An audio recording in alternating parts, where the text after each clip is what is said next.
Baka may apps na nakakonect sa Facebook mo na hindi mo na ginagamit o hindi mo alam na may access pa rin sa account mo. Sa loob lang ng 1 minuto, ipapakita ko sa inyo kung paano mo ito makikita. Hello guys, sa tutorial na ito ituturo ko sa inyo kung paano malalaman ang lahat ng apps at website na nakakonect sa inyong Facebook account para makasigurong ligtas at secure ang inyong account. Tara, simulan na natin. Buksan lang natin ang Facebook app at ilagin po natin ang ating Facebook account.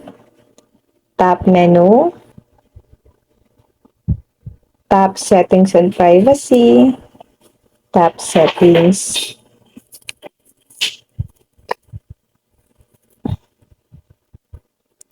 Tap see more in account center.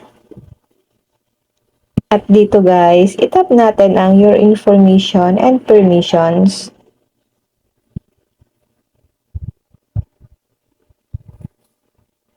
Tap app connection. Lalabas dito kung meron pong mga apps na connected sa inyong mga Facebook account. Kung hindi nyo na po ginagamit ang apps na connected sa inyong Facebook account, mas maganda po na i-remove nyo na po ito guys para wala siyang access sa inyong mga Facebook account.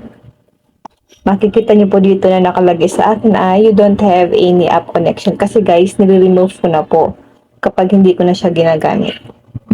Ganun lang kadali ugaliing i-check ang mga naka-connect na app sa inyong account.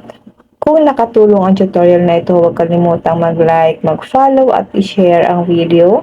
Salamat sa panonood at magkita-kita tayo sa susunod na video. Mag-comment lang kayo guys sa comment section kung may mga tanong kayo sa ating video at mag-comment din po kung ano ang susunod nating tutorial.